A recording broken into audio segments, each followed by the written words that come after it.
faith book. The book of faith, the Word of God, the Bible. Magandang araw po mga kapatid. Ngayong araw ng linggo, ang ating FBK ay matatagpuan natin sa Genesis chapter 1, verses 26, 27, and 28.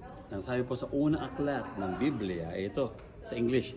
And God said, let us make man in our image after our likeness, and let them have dominion over the fish of the sea, or the fowl of the air, or the cattle, and over all the earth, over every creeping thing that creepeth upon the earth. So God created man in his own image. In the image of God created he him. Male and female created he them, and God blessed them. And God said to them, be fruitful, multiply, and replenish the earth.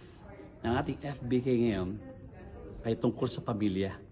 Yung ating sacred o sagradong pamilya. Kaya nga ating FBK title ay Sacred Sunday with FBK. Yung sacred union, yung sagrado, yung pinabanal na ito ng Diyos mula kay Adan at kay Eva ay hanggang ngayon nagpapatuloy.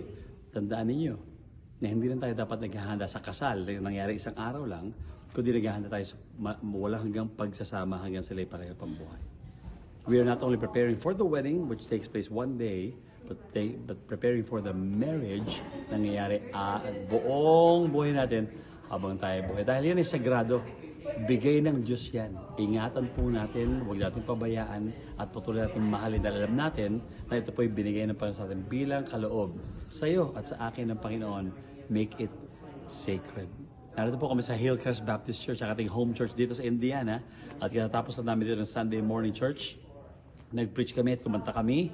Magkakasama kami na Debbie Denise. Ito nakarang Thanksgiving week. Mga 4 araw kami magkakasama. Kasama yung mga pamilya mula Canada, Virginia, Connecticut, Michigan, mga pamangkin namin.